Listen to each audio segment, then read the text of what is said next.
Welcome back, ladies and gentlemen. Hope you have had a refreshing break. We are now going to turn our attention to the global regulator of the World Anti-Doping Agency. And I should perhaps mention that what we are presenting here today, or yesterday, is the joint effort by numerous institutions and groups. We have a number of universities. We have KU Leuven. We have the German Sport University Cologne. We have Warsaw University. We also have the national anti-doping agencies from Slovakia, Poland, Ireland, Denmark, and Germany. We have athletes organizations like EU Athletes and Fair Sport that is represented currently by Global Athletes, as you have just seen. And Play the Game has acted as the coordinator of this project that has been co-financed by the Erasmus Plus program of the European Union. And one person who has been with the project from the start and who has been in previous sports governance observer projects run in coalitions and organized by Play the Game is Associate Professor Edith Drieskens from KU Leuven in Belgium. Edith Drieskens is a researcher, is an assistant professor, of international relations. She researches, her main research is the regional and multilateral dimensions of global governance. And she has followed our work closely over the years as a close colleague and collaborator of Arnaud Gerard, our scientific coordinator. Together, Arnaud and Edith has also made research into the foundation of the World Anti-Doping Agency in order to find out which circumstances that led to this quite unusual institution that is a 50-50% partnership between private organizations and public institutions. It could be assumed that there are some connections between the governance challenges we discussed today in the World Anti-Doping Agency and the way Wada was founded some 20 years ago. So I'm very pleased to welcome Edith Drieskens as the first of three panelists to summarize the findings she and Arnaud Gerard made. Welcome, Edith. Thank you very much, Jens. I hope you can hear me well. Yes, thank you. Thank you for the nice introduction, also for the nice invitation to say a few words at the end of this seminar. As a matter of fact, talking about Arnaud, he just sent me a text message to thank you all for the well wishes that all of you have been sending throughout the day. Indeed, he has been recovering from glandular fever. He's improving, but he still needs to rest. And as all of you know, rest is not, well, a prominent word in his vocabulary, but he will get there. What I would like to do today is a very short, a very brief presentation based on the paper that I wrote together with Arnaud on the creation of Wada. I would like to say a few words on what that we researched and why, how did we come to our conclusions, and of course what is the main conclusion here. So maybe we can go to the next slide. What we basically did in the paper, and you can find the link to the paper in the outline, it's publicly available. So what we did was basically exploring, as Jens mentioned before, the creation of Wada, and more specifically the creation of Wada as a hybrid organization. And you know this better than I do, the fact that Wada has a mixed membership in its governing body, so a mix between sporting actors and public actors, so governmental actors. We were not the first ones that got intrigued by this creation, so by the creation of Wada. in fact, Wada is well documented. The creation of Wada was well documented. We read all the analyses that were published before our paper. Very interesting.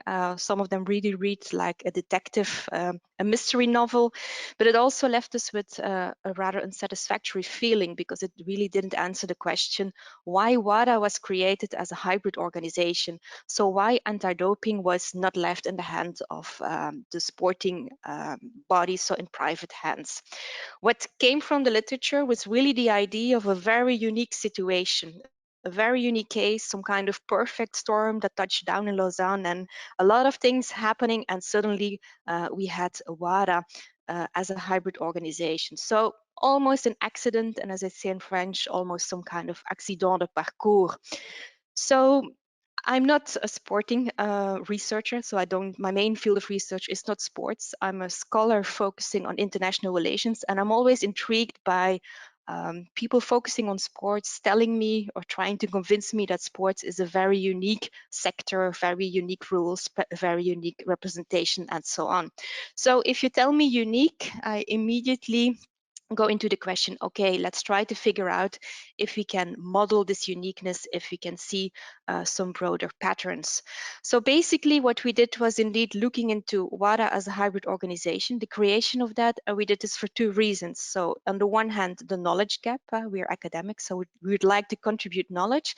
But at the time, and I think it was 2-3 years ago, there were also suggestions to create new WADAs. And on the slides, you can see WADA BIS and WADA TRIS. You know that Dick Pound suggested a WADA for good governance. You also know that Jack Hoge, he suggested some kind of WADA-like structure for match fixing. So there were both reasons within the academic world and outside of the academic world to dig into the question of why WADA was created as a hybrid organization. So we really wanted to learn from the past, or that was at least the hope, in order to improve the future. And also in the previous panel, you talk about change, you talk about improving things. Maybe if we know a little bit more about what happened at the time and how these things happened, we can maybe do something with the current reform process. So how did we proceed? Very briefly. First, we had a closer look at the literature on private authority. And we figured out that there was a lot of literature emerging over the years. Insights had grown, but still that the reversal of private authority, what actually happened in the WADA case, because the anti-doping governance was taken out of the hands of the public, of the private actors. So this reversal remains some kind of blind spot. And there was basically one answer in the literature, and it was like, well, this only happens in cases of severe delegitimation, in cases of very bad times. And then, of course, we had the situation of bad times in sports governance. You know this from the previous project. And then, of course, that explanation that really didn't give us any indication for why there was no WADA BIS and why WADA TRIS. So that literature, the private governance literature, the literature on private authority, well, basically brought us back to square one. And then we decided to introduce two other literatures. On the one hand, a literature that we had worked with before, principal agent modeling, and on the other hand, a literature that was new to us, and it was the literature on constructivism. We merged them and we basically combined them into a model, and that model was tested for the case of WADA. We tested the model, and we'll show it on the next slide.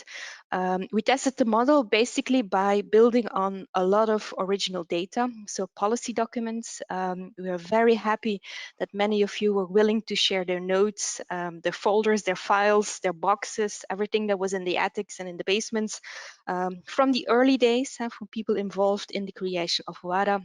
We are also happy that we were able basically to force some people to share documents by way of transparency procedures. So new policy documents, but also a large number, 19 to be exact, a large number of semi-structured interviews with people involved in the negotiations surrounding the creation of WADA.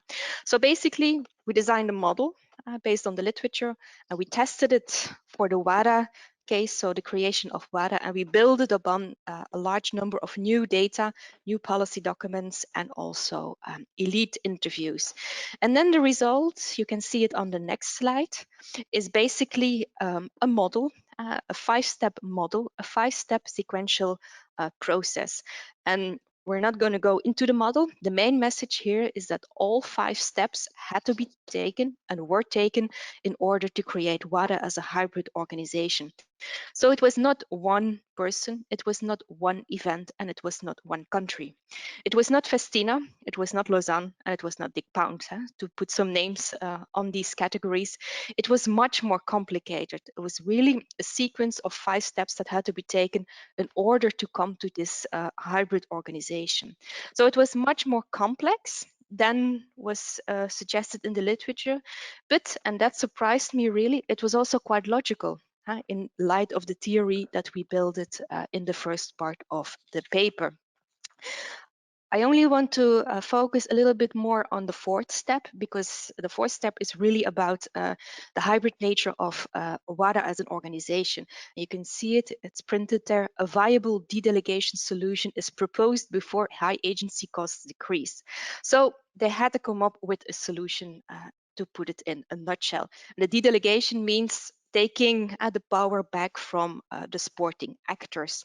So why was WADA created as a hybrid organization? Well, the short answer here is because France tabled the right proposal at the right time.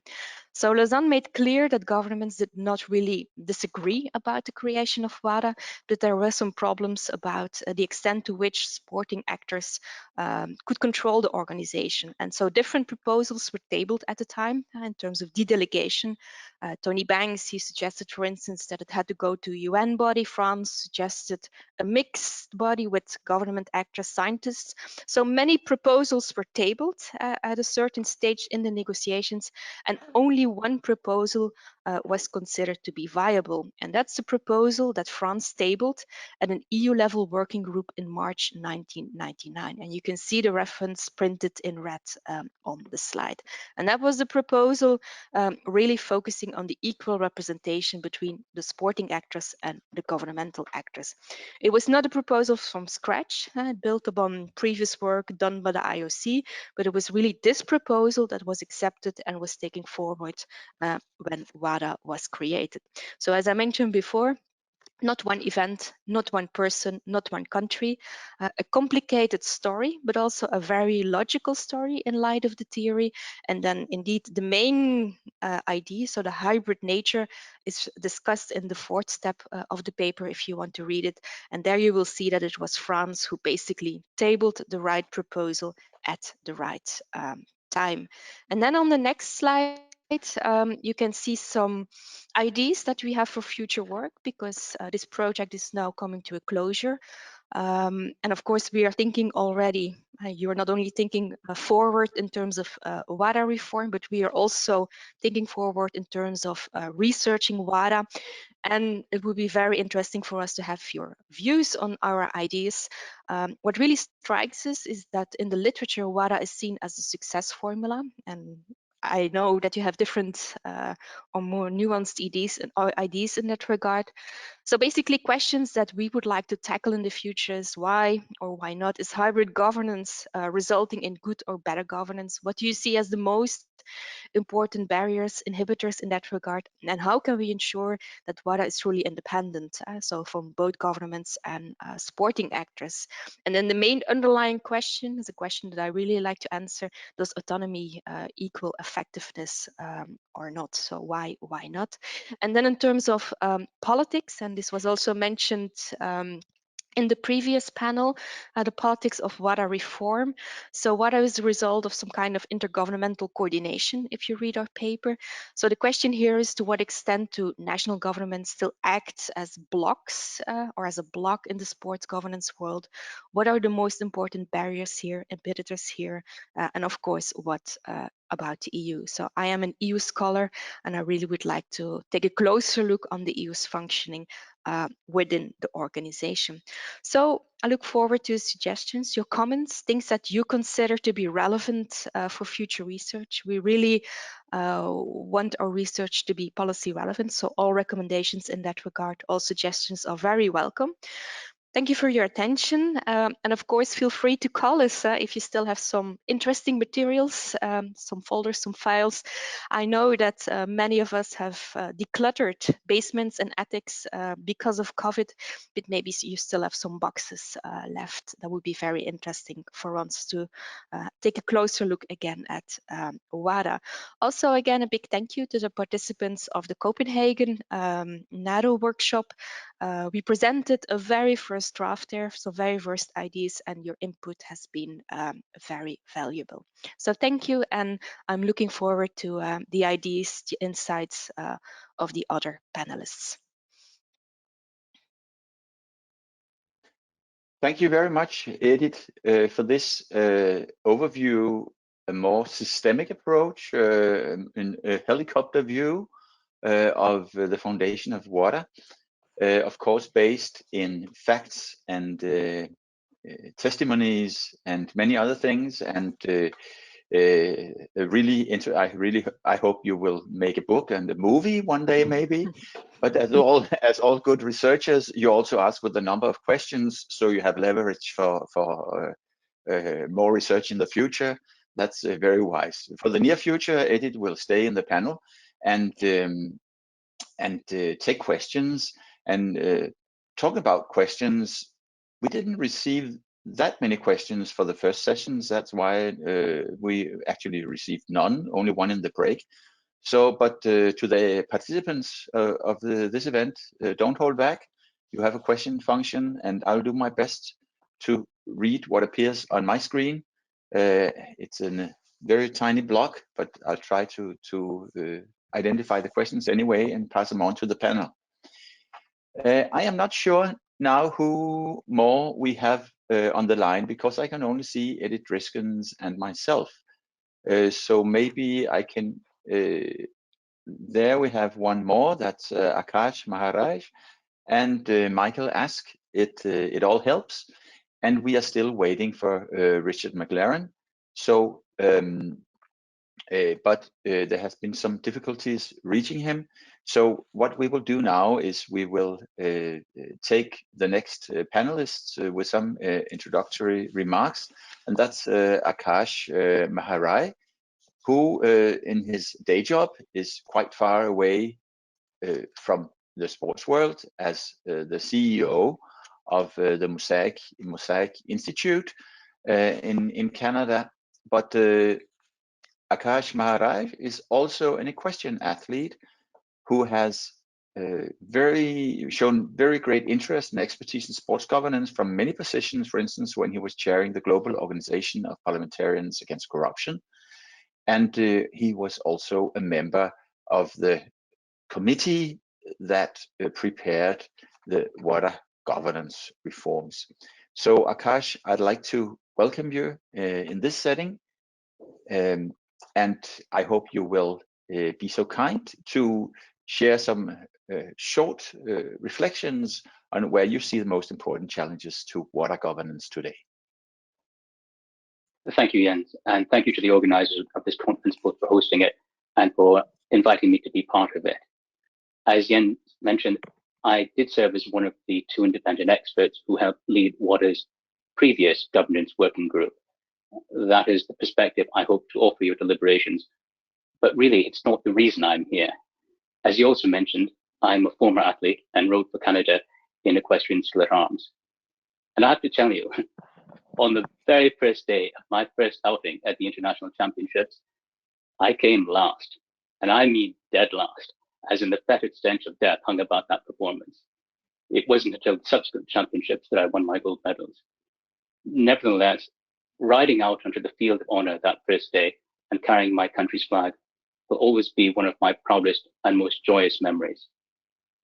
I believe passionately in the power of sport to inspire us to our better angels.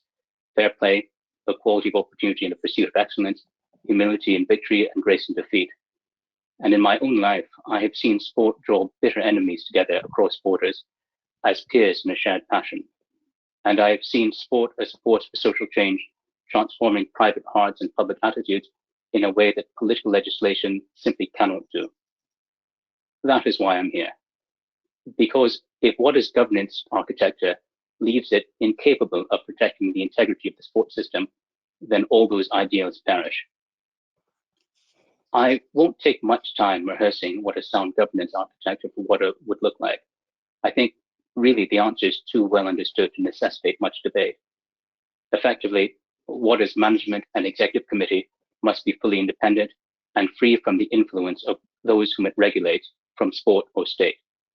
The foundation board must be representative of and accountable to the constituencies it serves.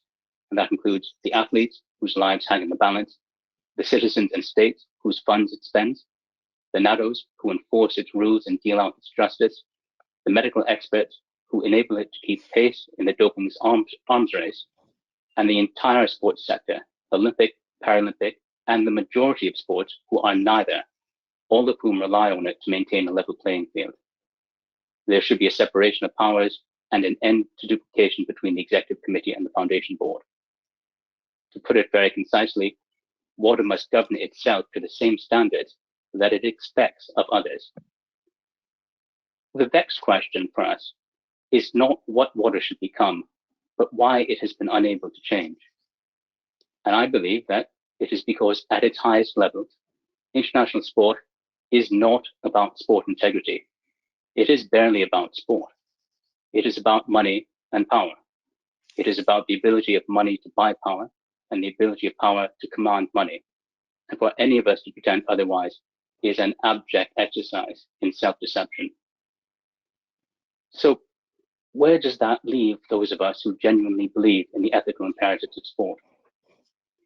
Since this symposium is being hosted in part by Germany's NADO, it feels apt to recall the advice of Bismarck. The questions of our day are decided not by speeches to boards or by well-crafted reports to committees, but instead by Eisen and Blut, by blood and iron. And we have three sources of blood and iron. The first is that we can and we must weaponize public opinion. The world was horrified by the Russian state-sponsored doping scandal, and now the world has largely forgotten. We must remind them. For those who value sport only for the money and power it brings them, sport is nothing more than a spectacle. But we must never forget that that fact hands enormous power to the spectators. Where there are no spectators, there is no money and there is no power. The second is that we must engage with the people who matter most in the international sports system, and that is the sponsors and the broadcasters. They invest lavishly in the sports system because, and only because, they expect a return on that investment. They, therefore, have everything to gain from a Wada that fosters public confidence and every reason to walk away from sport if that confidence is imperiled. The third is that we must press our respective national governments to criminalize actions that prey on a weak anti-doping system. We must go after those who disrupt or conspire against the ability of NADOs and Wada to dispassionately enforce the rule of law. And we must do so in the same systematic way and with the same vigor that we go after individual athletes who dope. No speech and no report did as much to send a frisson of terror through FIFA as did the sight of some of its leaders being led away in handcuffs to enjoy the hospitality of the US Justice Department. Ultimately, international sport is not a game. For better and for worse, sport has become a key instrument of statecraft, as much as diplomacy and aid, as much as defense and intelligence. To the extent that sport becomes captive to corruption, it becomes an instrument to prop up tyrannies and kleptocracies, to marginalize democracy and the rule of law. It becomes, in essence, a weapon against the common interests of the human race. Accordingly, the fight for an independent and effective Wada is at its heart a fight for public accountability, a fight for human rights, and a fight for the rule of law in the international system. And really, the time has long passed for us to take off the gloves in that fight. Thank you.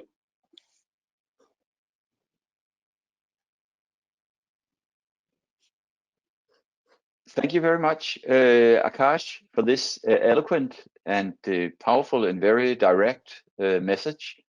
Not only do you by far have the most impressive backdrop on your screen, you also have a very, very clear and distinct and multifaceted message that we appreciate a lot to bring into the discussion. I see that Michael Ask, the chair of iNADO and CEO of Anti-Doping Denmark, also has some significant issues in the backdrop. There's a tennis racket. It seems an older one from this angle, but I also see a guitar, and I don't know if you intend to use it, Michael, in the over the coming 30 minutes. No, I thank you for that experience. And by the way, the tennis racket is actually from the time where I started to play tennis back in the 70s. So it says something about my age and how things have developed since then when it comes to sports equipment. And maybe that brings me into the topic as such, because of course we're talking about Wada and how Wada was, as Edith mentioned, the historical background for the creation of Wada and where we are today. Not as many years as the racket behind me, but still 20, 21, 22 years more or less since the creation of Wada. And I think it's fair to say that, well, for a lot of reasons and for the political game that was taking place back in 99, that was what was, let's say, possible politically to achieve this hybrid model between the sports movement and the governments.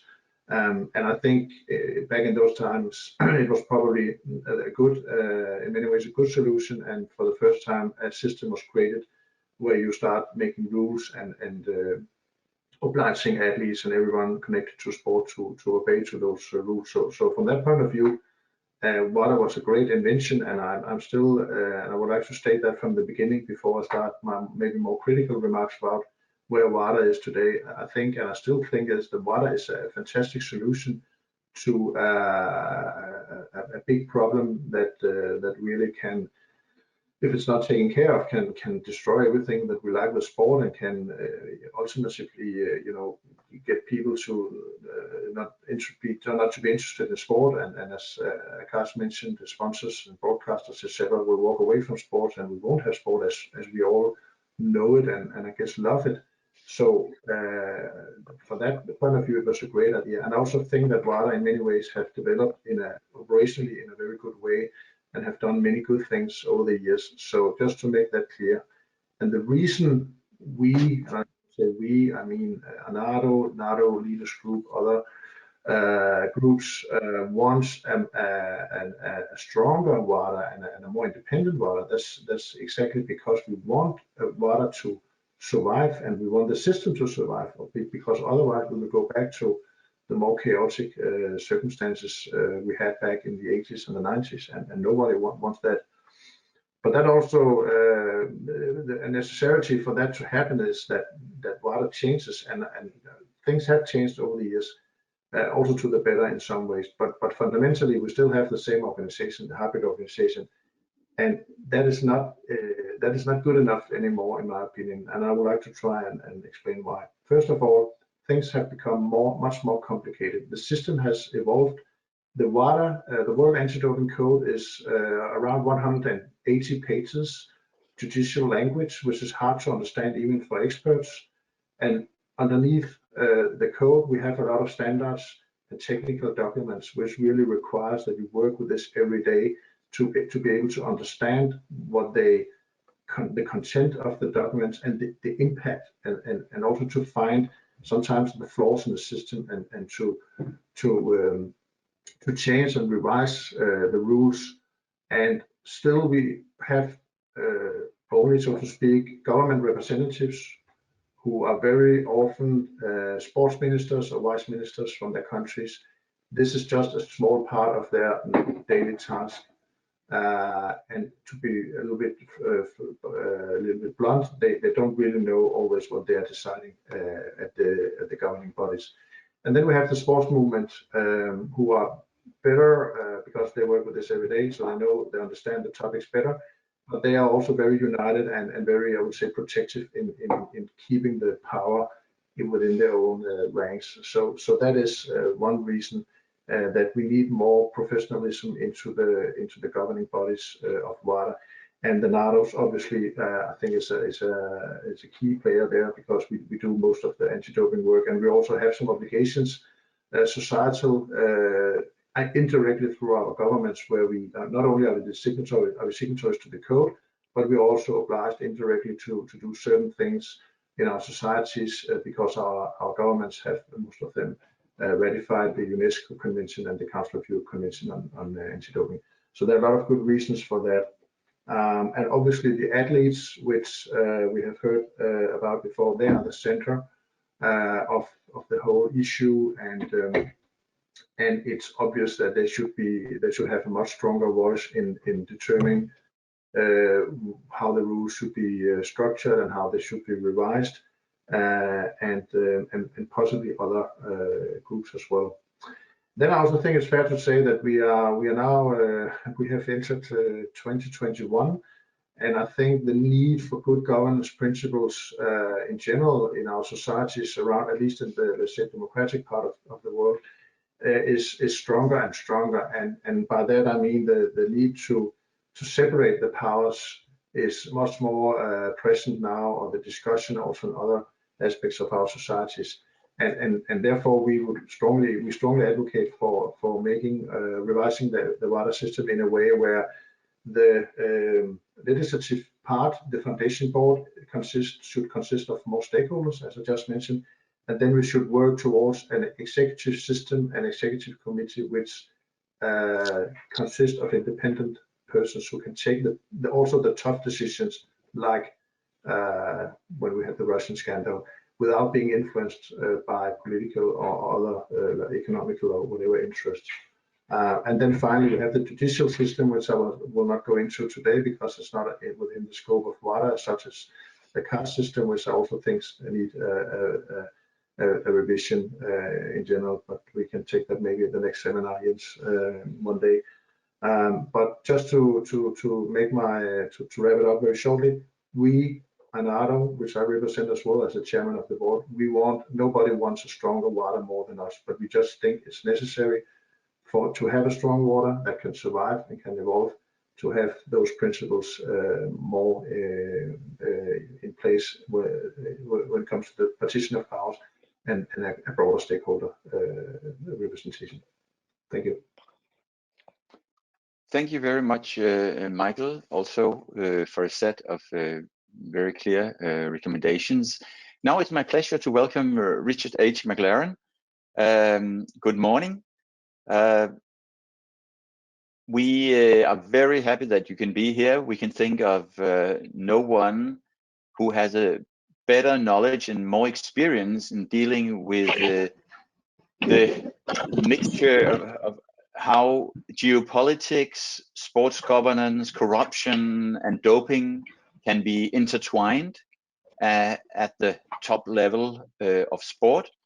Professor Mclaren is, as most of you surely all will know, was a member of the first Wada group who looked into the Russian international doping scandal, then became appointed the independent person who was to look into all the tricks played in the anti-doping or doping efforts during the Sochi 2014 Olympics, and most lately has also dealt with the mixture, the blend of corruption and doping in the International Weightlifting Federation. So you really have some experience, and you're also a professor at Western University, Ontario, and I heard that you have brought some of your students today. So if there is anyone here, we will also say welcome and good morning to them. But over to you, Richard Mclaren, some reflections on where you see the major governance challenges for the World Anti-Doping Agency. Well, excuse me. Thank you, Jens. Can everybody hear me all right? Good. Thank you for the introduction, and let me apologize for being late. I miscalculated the time differences between where you are and where I am in Canada. I'm out by an hour. I apologize for being late. So I didn't hear, Edith, your remarks, but I did read your paper, and I found it interesting, and it generated some thoughts which I'll express in a minute. And Michael, I'm sorry I missed your presentation, but I did hear the conclusion, and I hope we can have a good discussion amongst ourselves and with the audience. And please accept my apologies for not being on time. What I want to say is very specific based on my experiences Jens was speaking about with the appointments by Wada to do various investigations. Other investigations I've done, not just the weightlifting one, but ones that stretch back actually right to the Sydney Olympic Games when I did a special investigation of the US Olympic Committee and USA Track and Field. And the key issue from my perspective, and it's one that causes issues with WADA, but it causes issues in the sport as well, is that the sports governing bodies in various countries have autonomy without oversight. And that's the case whether they have government principal agent, to use the terminology of Edith's paper, relationships, or they have responsibility to other principals. As a general matter, sports governing bodies do not report or have oversight to anybody or persons other than themselves. And that's the problem that needs to be addressed, because it has ripple effects throughout international federations and organizations like WADA, and also multi-sport providers of games such as the Olympic Committee, but there are lots of other multi-sport organizations.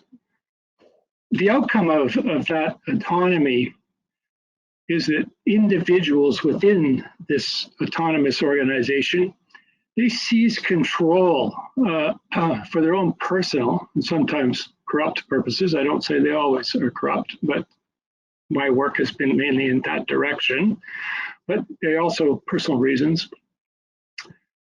And the proof of what I just said, I think, can be seen very clearly in the three investigations that Yen mentioned in introducing me, what I'll call the IC, the IP, and the IWF.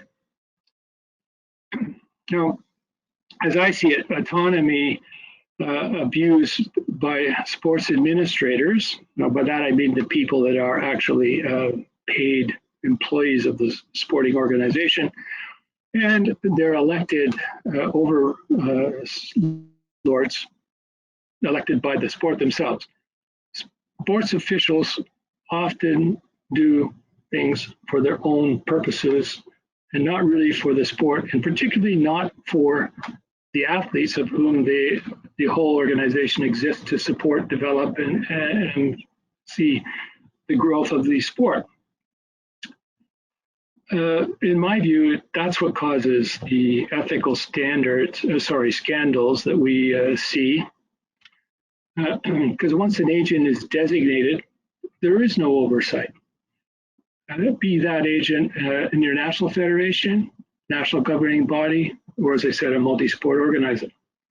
So the way I look at it, the duopoly of the international federation and the national governing body or the national sports body set up a system that doesn't operate on a competitive model, except for the athletes, obviously, because they compete in the sport. The IF and the national governing body have a duopoly.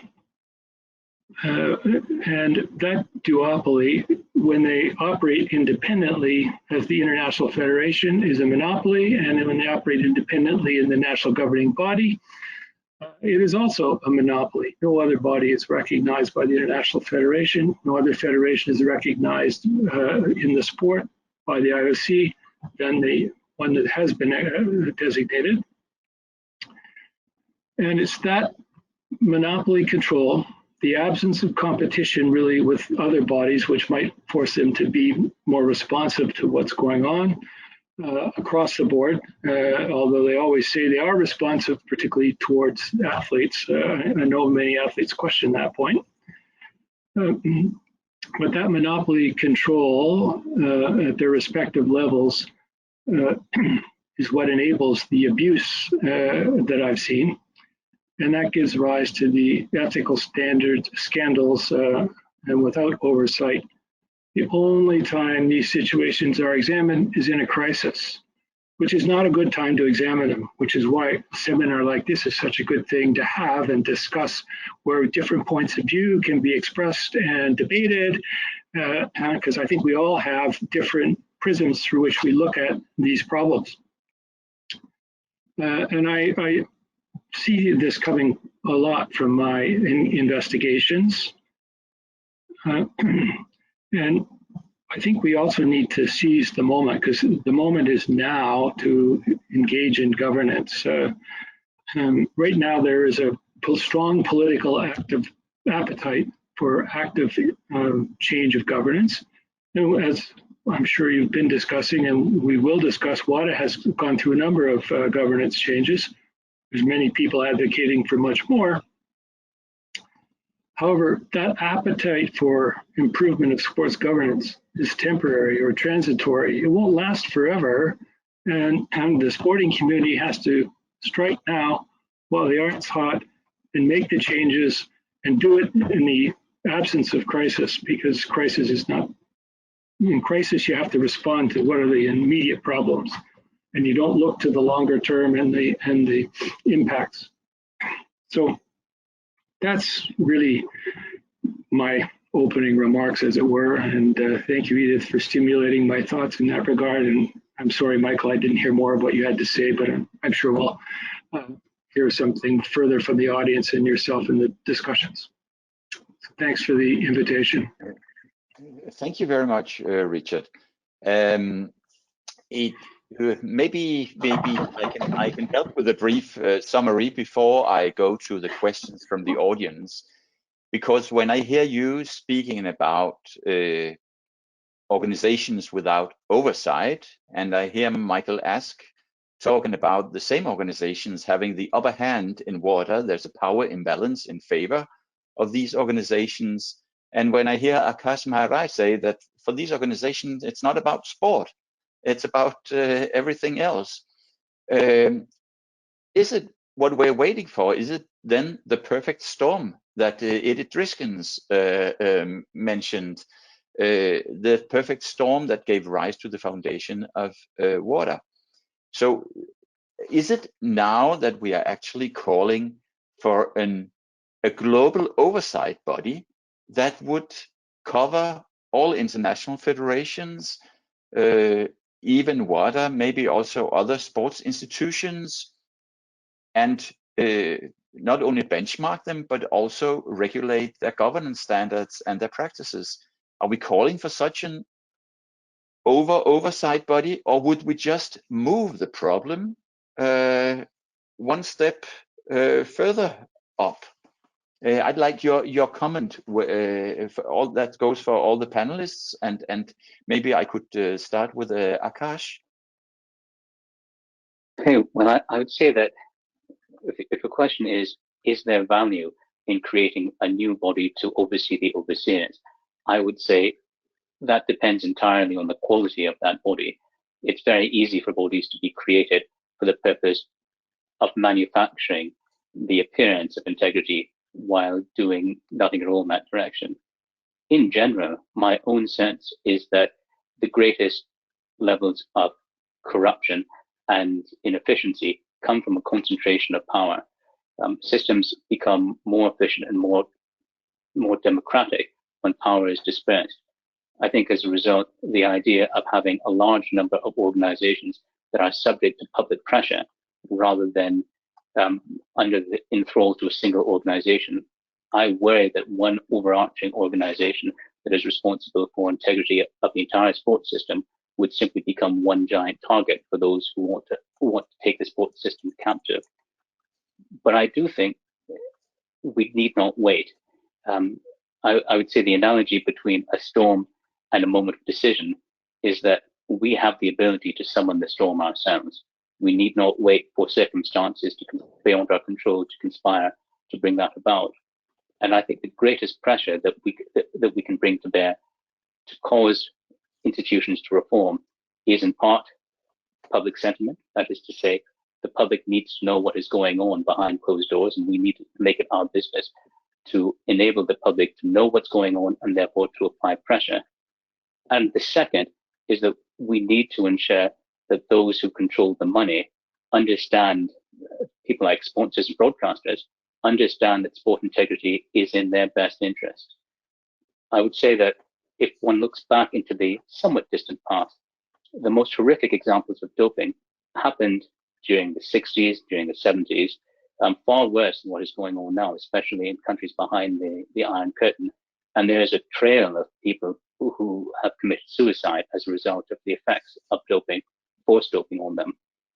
The sports system did not find virtue during that period. It did not act then. It is acting now because of pressure, not because it's the right thing to do. Thank you, Akaash. Edith, with your experience in other sectors discussing the international, the way other international working sectors operate, are there any best practices of oversight bodies that can actually be efficient and regulate industries or global or private organizations globally? Well, that's a very difficult question, and I think we're still looking for the conditions indeed to have this oversight. But if you look at the model, then the perfect storm is indeed the first step. So based on the model, you would need to have a big crisis, a legitimate crisis. And in the paper, we not only have the Wada creation, but we also have the negative case of match fixing. And I remember from the interviews that people involved in this sector are really not waiting, but hoping, that's even worse maybe, for this kind of crisis. They really see it as the step towards a Wada for that sector. Does it mean that we have to wait? And no, you always should be prepared for a storm, and you can prepare for the storm. So it can be useful, I think, to have a look at the other steps. Like if we have the storm, then we can go quickly in order to get the steps being taken. So other sectors, if you have a look at the conditions there for creating these procedures, they would always point at the storm. That's what we know also from outside the sporting world. And what I just wanted to add to the comments that were made, I think that Arnoud would tell you, based on his PhD, like, well, the EU can play an important role in that regard, or has some important tools in order to create good or better governments. And I was a bit surprised to hear that there is some appetite for reform, as Mr. Mclaren said now, because I think there was more appetite for reform 5 years ago when we had the whole FIFA scandal than we have today. So I would like to hear your comments on that. Is it the right time? Are we in the perfect storm, or approaching the perfect storm, or so to say? And maybe in reaction to what Michael has mentioned before, do I understand you correctly that the hybrid structure is not the real problem today, that there are much more problems to be solved and can be solved? It reminds me of the Security Council. There we're always talking about the seats, but in the meantime, there's still quite some reform going on, and the Security Council from 10 years ago is very different from the Security Council today, even though we still have 15 countries sitting around the table according to the same formula as 10, 20, 40 years ago, so to say. And then I really liked the reference to Bismarck. My students would also like that. I do hope that you know that he was also the guy suggesting that you have to be pragmatic. so real politics, and that he would be really focusing on flexibility. So he would involve athletes if it would be beneficial, and then the question is, of course, beneficial for whose aim. And here I think you made a very strong call, a very interesting point on what the aim should be and what the relevance of sports should be in today's world. So very inspiring, and thank you for that. So more questions than answers, unfortunately, but that's a good thing. I mean, I think Bismarck also is credited for saying that there are two things you should not show people how you make, and one thing is sausages and the other is politics. So in that way, I apologize for. I leave it up to you how you blend that. The sausage. I apologize for such a seminar here, which opens the door to how politics are made. But Michael asked, you do not need to address necessarily this question about a global oversight body. I suppose you're more focused on the reforms in Wada, but what realistic steps, to be pragmatic, what realistic steps could be taken as the next steps to make Wada reform? Well, thank you for the question. Maybe just to address Edith shortly, maybe I didn't express myself clearly enough. I think the hybrid model was the right one back in the times when it was created. And what I think we should focus on today is two things: to expand the hybrid model, which will obviously not be a hybrid model anymore, but include more stakeholders in the what I call the legislative body, which I guess is the foundation board. And then, of course, the partition of powers, as well as I also mentioned in my introductory speech. Having said that, I realize that speaking about politics and how it's created, it doesn't solve the problem just to expand the foundation board with, let's say, some athletes and some NADOs and some laboratories or whatever.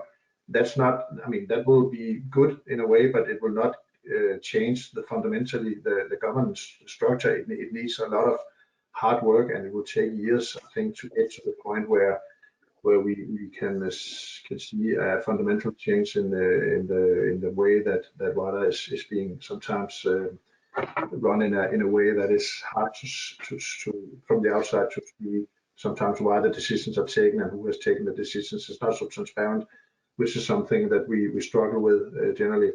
And getting back to Jens's point about an overarching body, well, it's a little bit when if you build a house and after 20 years there's some things that doesn't work and you need to repaint some things, or maybe you need an extra room or some other extra things in the house, and you figure out, should I be, maybe it's just easy to pick a new house, maybe a bigger house, maybe a castle.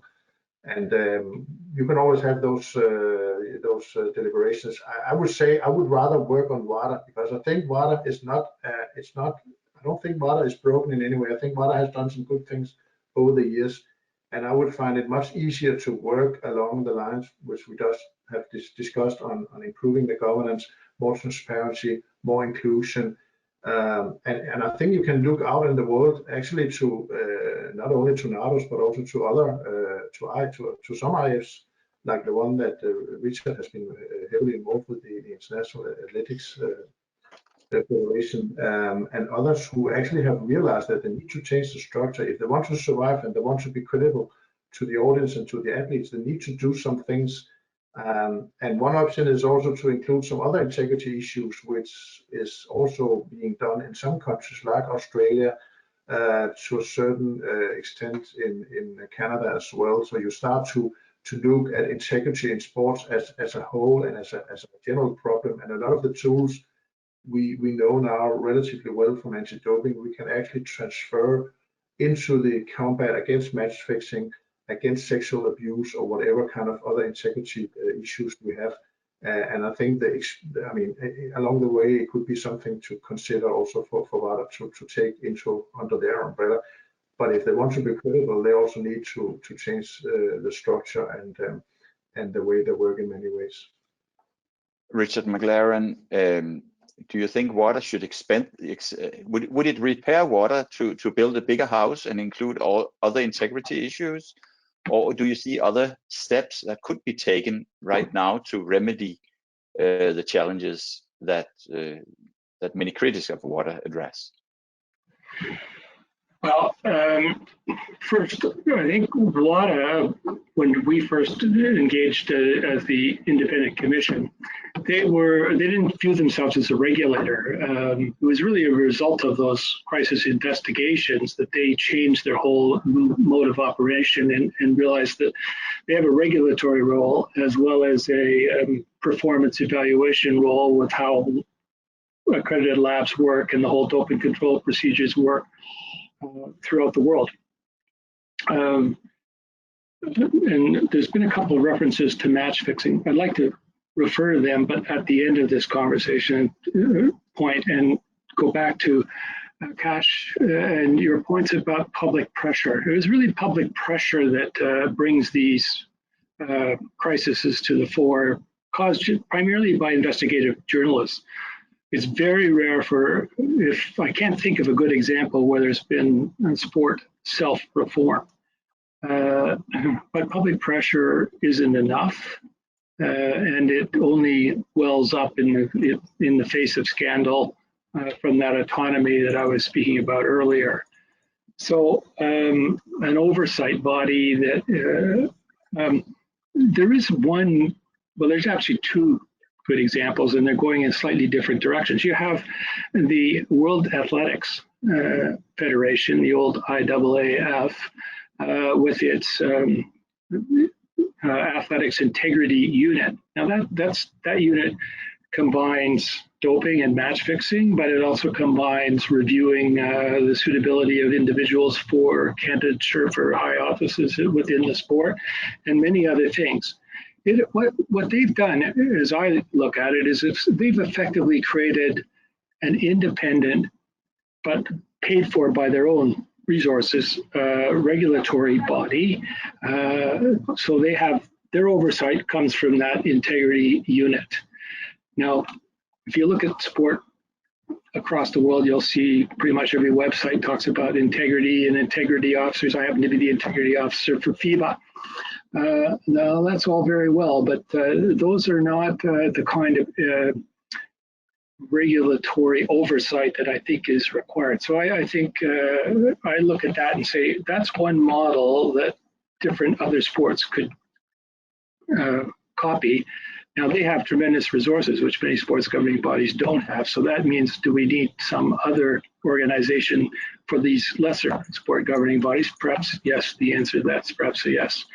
But I think before we can build a national body that has oversight, we have to have more of the integrity unit, which are truly that sports oversight body where the sport is responsible and the integrity unity is constantly vigilant in the interest of the public. And there's where the public pressure comes back in, Akaash, I think.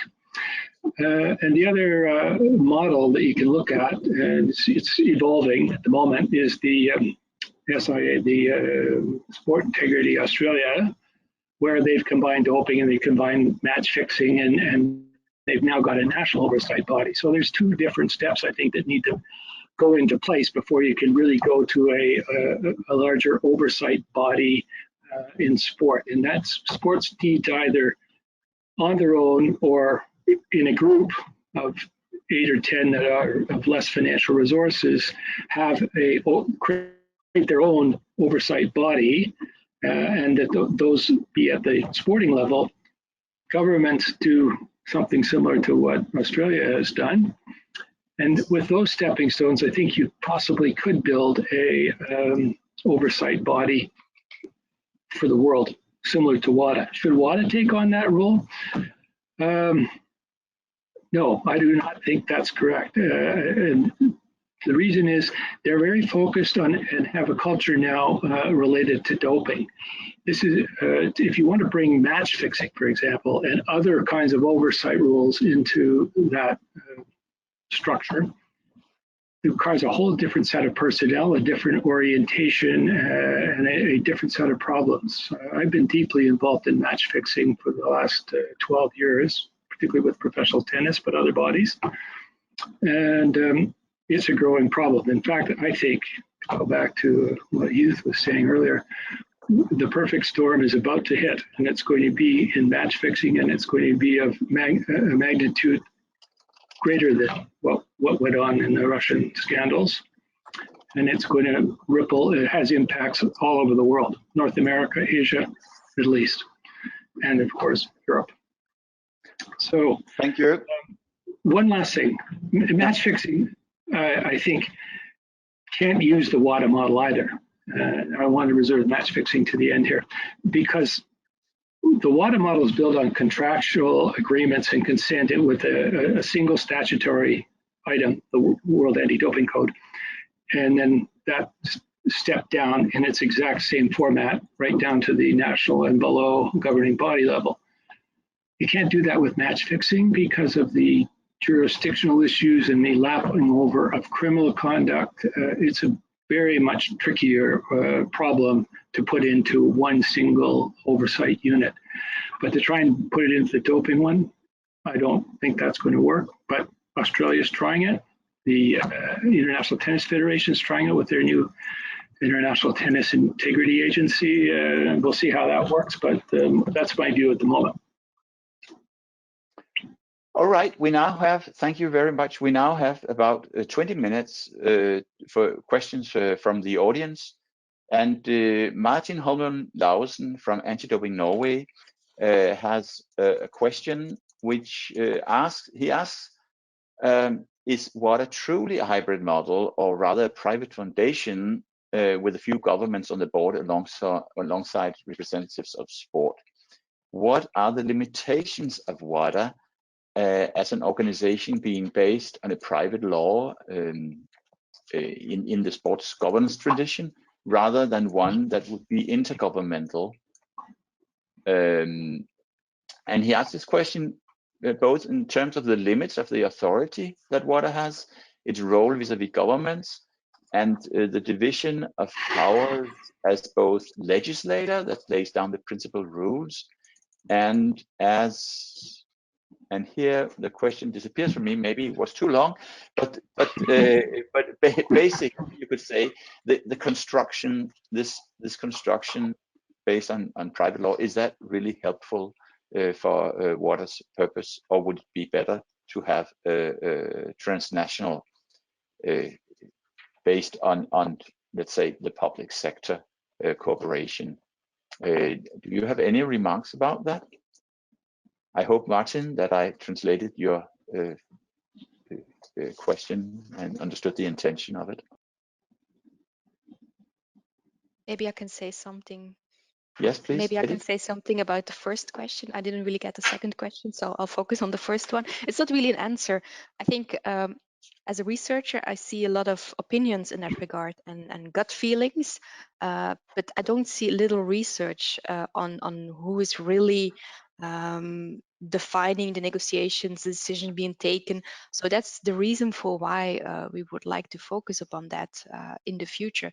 So there's a lot of discussion on WADA in the policy sector, and there are some publications focusing on WADA and making conclusions on whether it works or not, but it's often not based on the practice. It's based on documents, on the legal provisions, but not really on the day-to-day practice. And for that, of course, we would like to get some more access to you, the practitioners, the people involved in the meetings, in the negotiations. So by doing some process tracing in that regard. So that doesn't really answer your question. It just adds to the question, like, is it to what extent is it really a hybrid organization, and do you have to make a distinction between different decisions, between decision-making stages? I think it will be a very complex thing to really figure out, but very interesting, of course. It's a good question. The second part of the question is actually whether the fact that what is set up as a foundation based on private law, whether that has some limitations with regard to its authority. And now I actually managed to see the full question also in relation to the fact that what is both a legislator that lays down the principles and rules, and it's also enforcing the rules. So I don't know if any of you have the appetite for answering to this quite tricky legal question. You can just raise your hand. Akaash, you seem to. I'm not going to try all of it.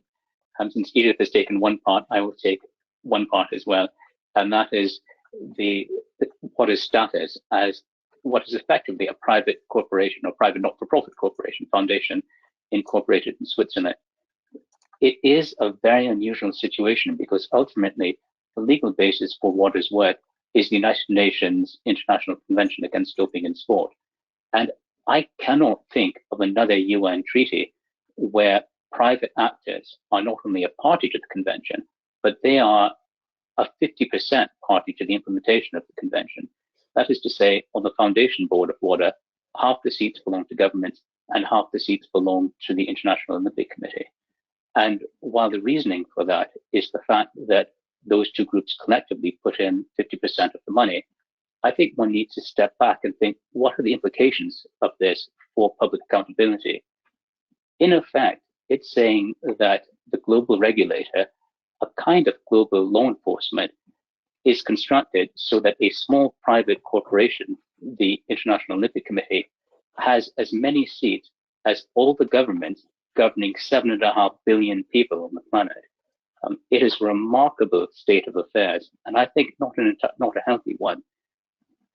It also touches on the question of to what extent the model is a hybrid one between sport and government. It is a 50-50 split in structure, but not in practice. The reason I say that is that the IOC maintains a kind of iron discipline on its 50% of representatives who turn up at the foundation board. You can be certain that all or almost all of the IOC representatives on the foundation board will vote in line with the instructions that they have received from the IOC before the meeting has started. Conversely, governments representing 7.5 billion people are never all going to march to the beat of a single drummer. As a result, all the IOC needs to do is peel off one government on the foundation board, and it will get its way 100% of the time. It is an unfortunate state of affairs where structurally the power over what is foundation board is divided equally between the people of the world and a small committee of the IOC, and where functionally all the decisions will always go in the direction of the IOC wills. Yes, Richard Mclaren. Let me try and address both questions, and I'm not going to spend a lot of time on the first one because I think Akaash has hit every single point that's important in that analysis. But I would like to caution all of us about something. Is it that important that we label a structure as hybrid or not hybrid? We can have much debate about that. The way the WADA Foundation, the WADA institution was created was because they didn't have enough money. They didn't. The sport wasn't prepared to put any more money in, and as Akaash said, the government was willing to do so, and so they got a 50-50 partnership to get started, and it's evolved from there. All the trigger points and problems that you pointed to, I totally agree with, and I see every one of them. You're bang on in your analysis, but I would shy away from trying to categorize that as any particular model, but because I think it grew up in unique circumstances and in response to those circumstances and hadn't ever really been tried before. And then, of course, they ran into the problem of you can't have a private organization that can deal with state sovereign countries. And so you get into the UN Convention, and it became more an international law issue. But I think everything that Akaash said is right on the mark and is exactly the problem that WADA still has, despite all the reforms it's gone through. The second, sorry. No, okay, go ahead. Okay, I was going to turn to the second question for a minute. The fact that it's set up as a Swiss foundation, it is set up as a Swiss foundation, but under Swiss law, as long as you prescribe what you're doing in your association or your constitution, then Swiss law recognizes that as being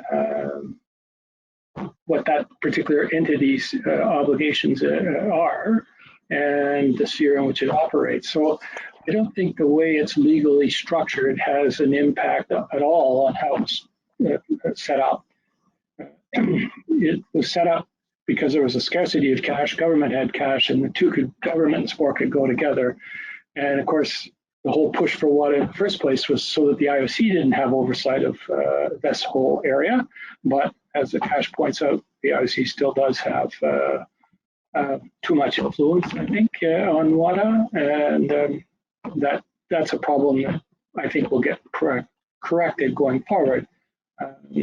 But I don't think that the legal structure that underlies Wada as a Swiss foundation has much of a role to play in that, other than it creates this entity which is able to operate the way it does. Thank you, Richard. Michael, ask you also, please, a short remark so we can go through other questions too. So yeah, I will comment on whether, you know, the legal part of it. I would rather focus on the roles within the system that we already have, and not to repeat myself. But I think a big challenge actually is also to try and persuade, especially the sports movement, but even other stakeholders, that this is not about eliminating the sports movement in no way, because sport is sport, and the sport owns its own sport, and it is per se have the right to run their sports as they want. But when we go into these, let's say, criminal offences and things that happens, the integrity issues when rules are not obeyed, etc. It's paramount that we create a system where everyone who looks on it from the outside can trust the system. And I have been discussing it with sports leaders as well several times. Sometimes I don't understand why. Well, I know why, because I'm not naive. But why can you not see yourself that it could be an advantage in the long run to step away from the responsibility to take those kind of decisions, because then you can blame anybody else when you take a decision, whether it's regarding Russia or anything else. So sometimes it's not necessarily a good thing to have the responsibility. And for those so-called executive decisions, as I described them in my introductory remarks, I think it must be, for the credibility of sport, must be better to say this is something that this sport, this part of Wada has decided totally independent from what we think. But I know that's a naive standpoint, but I think it's something we should work towards. Thank you, Michael. We have a question from Lucas Elvey from the University of Lausanne. Do you think the creation of the International Testing Agency, ITA, founded by the IOC, can be a threat from the Olympic movement towards WADA?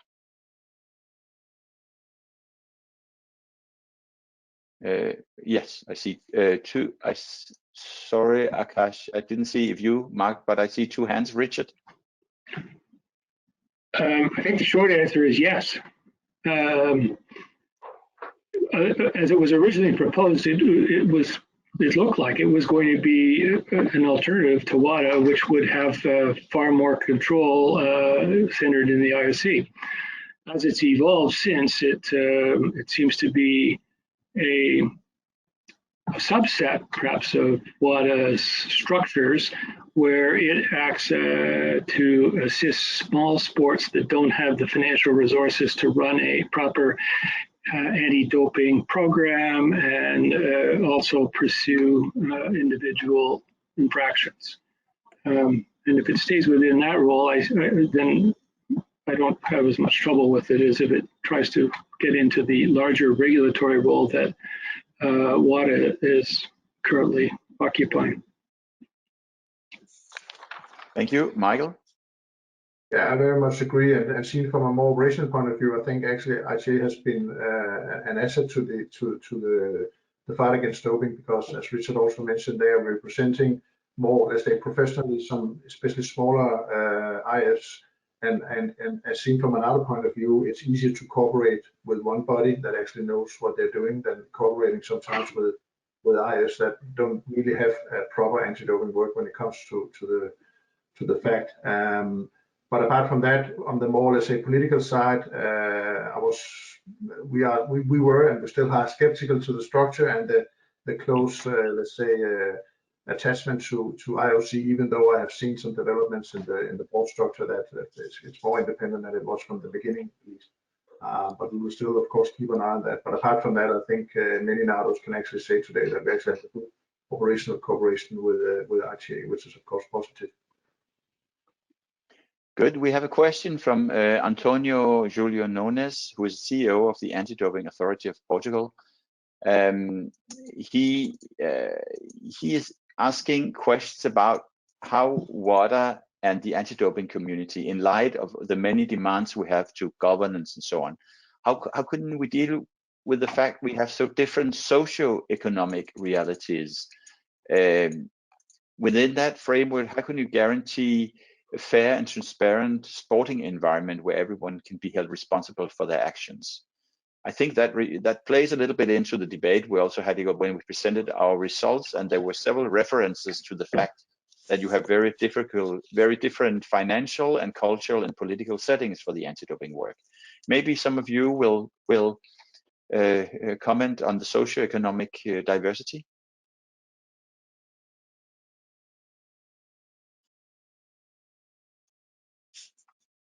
I'll perhaps offer the view that the funding model for WADA is kind to smaller countries in that it isn't a single fee for all states. It's a fee that is based on the wealth of individual states. However, that does not alleviate the core question that you've asked. How is it possible for very small states and very impoverished states to meet standards of performance that are expected of all states? Ultimately, I think the aspiration of WADA is that there has to be cross-fertilization. That is to say that WADA needs to support smaller states, and larger states need to do their part supporting smaller states as well. That has worked well in some cases. It's worked poorly in others. But I believe that is the only model that makes sense. On top of that, WADA has within itself, within its state representation, a system of regional caucuses, as it were, and that creates a certain incentive for the larger states within each of the regions to assist the smaller states. On the question of social and cultural issues, it is fashionable to say that all ethics and all principles are relative. I reject that.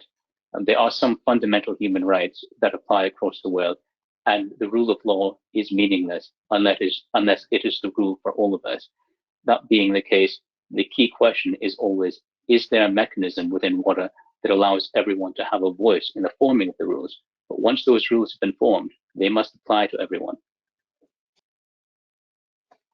Thank you, Akaash. And I'm tempted to add that international sport builds not only on international values, not even global values, but universal values.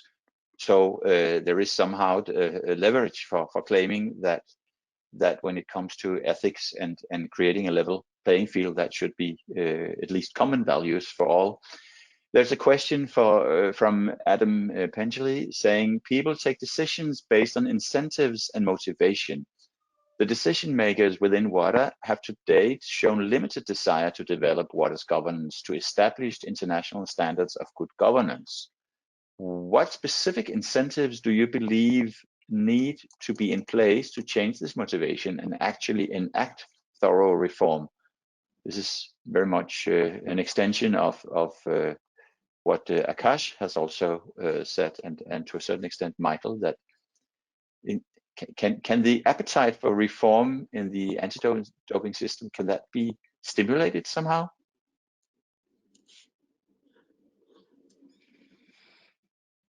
Richard Mclaren?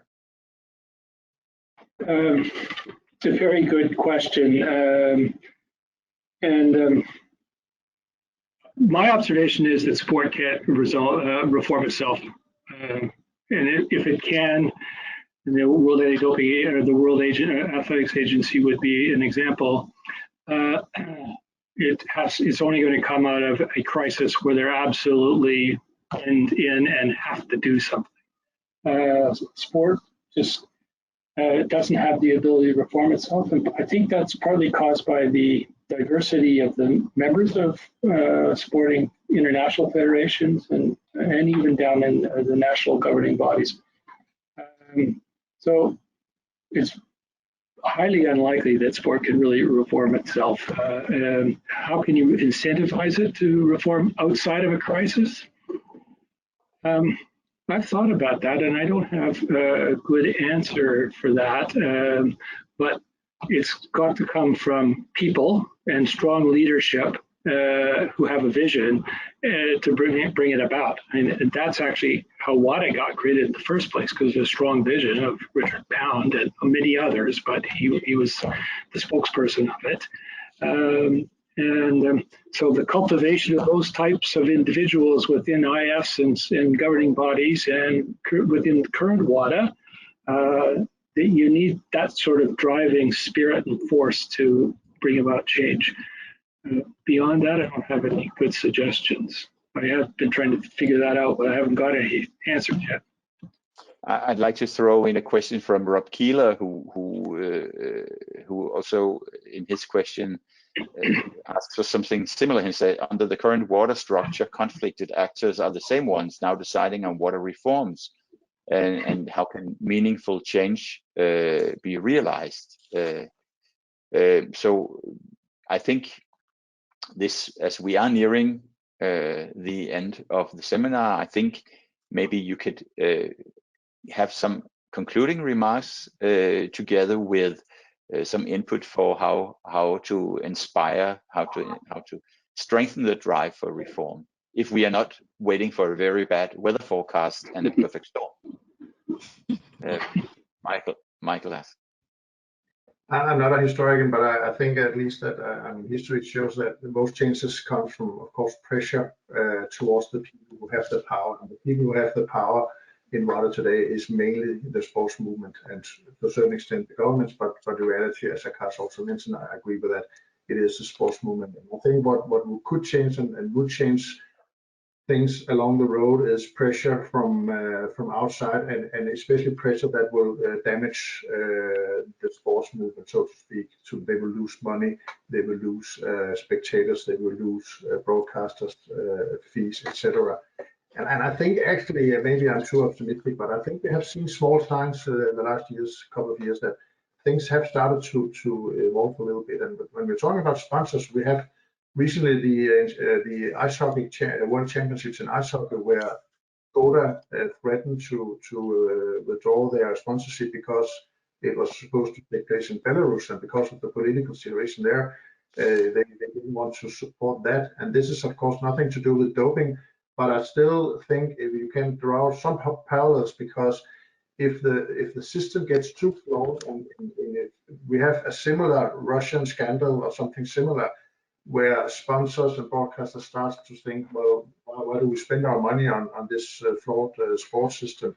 Let's use it on circus or theaters or movies or I don't know, anything else. Then it will start to maybe to change. So I think we need to push these arguments, and I don't want to be the one who wish the perfect storm, but maybe another storm is needed before we get to that point. Edith?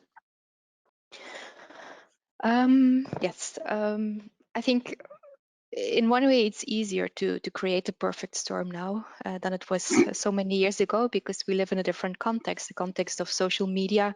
So transparency, even if we question it, there is a lot of more information available to the public at large, so that could be something. And then I think effectiveness is very important for an organization. If you really want people to support the organization has to be effective. That's what we see with other organizations as well. But then the question is, of course, what is effectiveness? Do we share the same view as government actors and as sporting actors? And here I find it still very fascinating. It also popped up in the questions and in the comments. Autonomy is basically the mantra of the sporting world. You see it also in Wada, you see it in the other debates. We've seen it 10 years ago, and we'll probably see it within 10 years even there. So that's the default condition, apparently.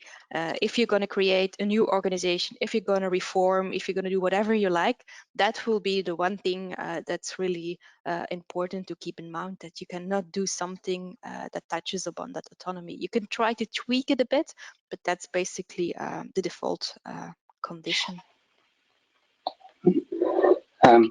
I will pick up on that by saying, yes, autonomy is the mantra in the sports system, but autonomy without accountability is merely tyranny. The system that Wada has, where it has a foundation board and an executive committee, can balance off independence and accountability if the executive committee is independent and the foundation board is an engine for accountability. But the idea that any organization, especially organizations that wield public funds, should have independence without responsibility should be anathema to any citizen of any democracy in any country of the world. The question, though, of how do we create the incentives for the people who have the power to make change, to affect those change, is the core question for Wada, and indeed it is the core question for any organization trying to reform itself. One of the phrases I kept hearing during the first working group on governance is, turkeys don't vote for Christmas, and that's true. If there's anyone on at this symposium who thinks that we can bring about change in Wada by trying to shame people, I disagree. You cannot shame people who are shameless. You cannot appeal to the better nature of people whose better nature takes second place to the pursuit of power and wealth. The only way to persuade people to bring about reforms that result in them having less power is to create a situation where the only choice they have is accept less power or lose all of your power. Why does Wada currently have a second governance committee in the field right now? It's not because it's suddenly discovered virtue. It's because the United States is refusing to pay its subscription fees and will not pay its subscription fees until it is satisfied that the organization has reformed itself. Ultimately, reforming Wada the votes have to happen from within, but the pressure has to come from outside.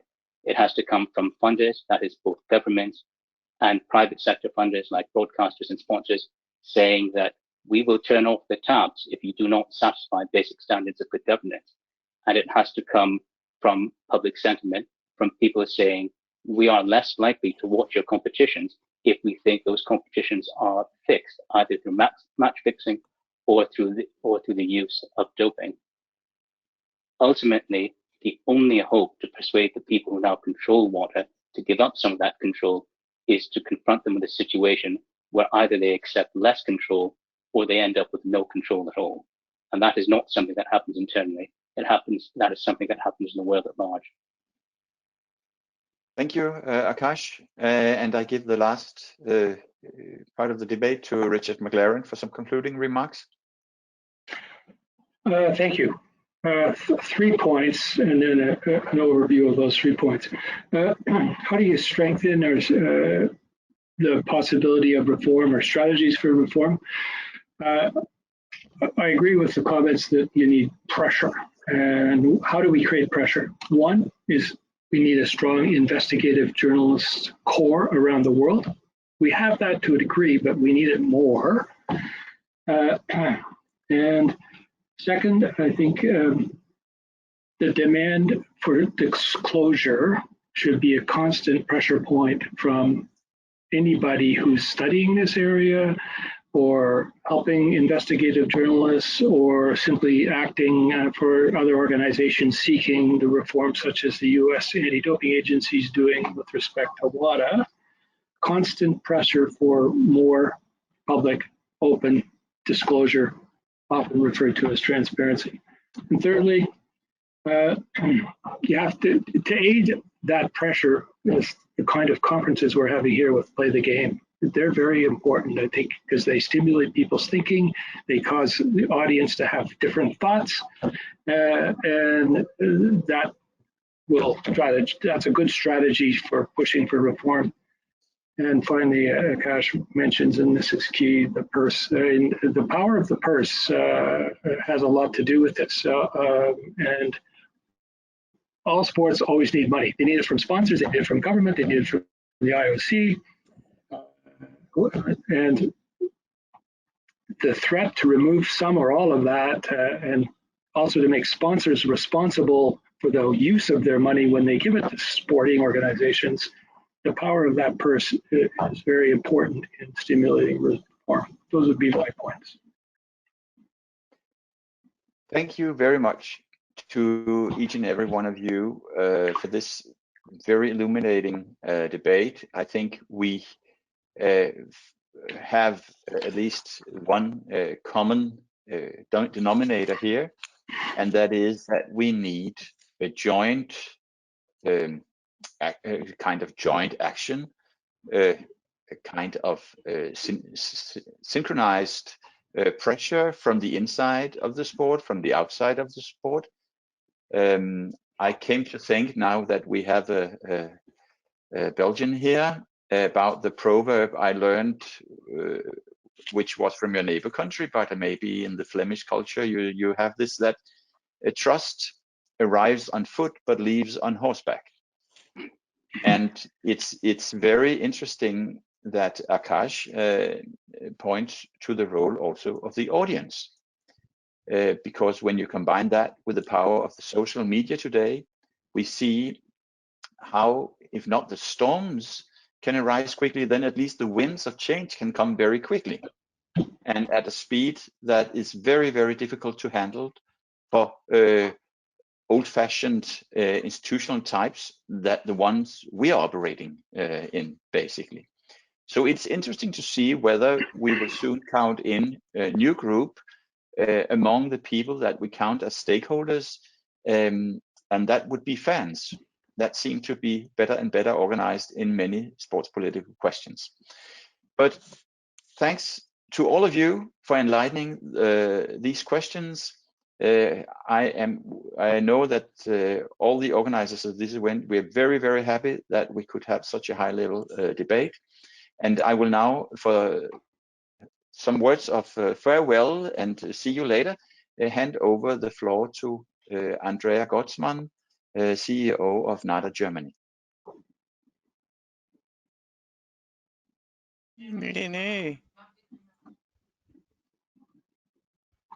So, hello everybody from Bonn, and thank you to all participants for joining our two-day symposium, as well as many thanks to all lecturers, chairs, and panelists from around the world. Due to my impression, it was a very fruitful exchange and deep insight into topics focusing on governance and anti-doping from different angles. Yes, we wanted to welcome you here in Bonn, but unfortunately the circumstances still did not allow it. Instead, we had an almost interference-free transmission.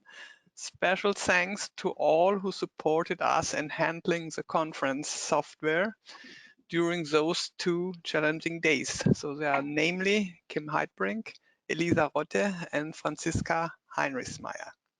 They made it possible. Let's stay in contact in an open and transparent dialogue for clean sport and good governance. It's up to me to say thank you, goodbye, and most important, stay healthy. Thank you very much. Yes, thank you. Goodbye. Jorge? Yes. Were Hello. you going to say a few words also? Well, thank you. I just also want to thank all people who made possible this event, including the audience, as Mr. Mclaren just mentioned. We do this to stimulate the thinking. We don't propose a single solution to all problems. And I just want to use this 2 minutes of that I have today to make a call to invite all or to invite national anti-doping organizations to use the NADGO tool. It will be soon available on the Play the Game website. And the tool was developed as an European-based project, but I think it can be used anywhere in all continents and will allow NADOs to identify possible gaps in their governance and allow them to improve regardless where they are. And I think the chances are good that many NADOs will be able to make improvements to their governance by merely looking and studying the indicators that are being asked and identifying small things that they can do to improve in transparency, social responsibility, inclusion of athletes, things like that. So I'm very hopeful about that.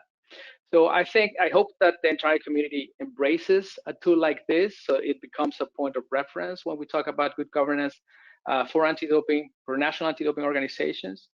And last, and this was one of the outcomes of the discussion around independence of NADOs yesterday, is that there's no single or monolithic definition of good governance or independence for NADOs, but tools like this will allow us to get closer to it. So those people looking for a very technical solution for an application to the big problem of good governance will be disappointed. On the other hand, I would say that good governance, as mentioned in this seminar, must be seen as an evolving issue, as an evolving discussion. It's not a destination, but it's a path to it. It's a constant search. So this is an invitation for all code signatories, including Wada, just to continue to strive for better models to do our job, which is to protect clean competitions. So thank you all. Thank you, Jorge. I would also like to thank the audience, our speakers, our partners, for your patience and endurance and the quality you have delivered. We look very much to meeting you in person in the future. I can promise that if Play the Game is to decide anything, online meetings will not be our big dream for the future, even if this has worked very, very well. And even if we must say that it will probably be a complementary feature in our work in the future. But we look very much forward to seeing you again, perhaps at one of our conferences. Today, I received 4 applications for hosting Play the Game 2022, our 25th anniversary conference. I hope it will be in the end of June 2022, and it will be somewhere in Denmark. But you don't need to wait 1 year to deal with these issues. I hope you will continue in your various groupings to discuss these issues, and you do not need to wait for Play the Game's website to download the tool. It is already now in your handout, in the handout function on your screen. Next step for the National Anti-Doping Governance Observer Project is to produce a final report, including some observations from this online event, and we will do so before 1st July. You can subscribe freely to our newsletter via playthegame.org if you want to be notified about when it's arriving and when we call for future events. We will for sure also cooperate one way or another with the partners we've had such a good collaboration with on this occasion. If you want to have your benchmarking sort of officially approved, we will set up mechanisms that to secure that, because one thing is that every anti-doping agency makes a self-evaluation. Another is to have it vetted and approved by external experts, and we will see how we can do that so you can make international comparisons on a level that is scientifically certified. Once again, thanks to all for your efforts during these 2 days. We hope to see you again somewhere. Take good care of yourself, stay healthy, and have a nice summer. Thank you.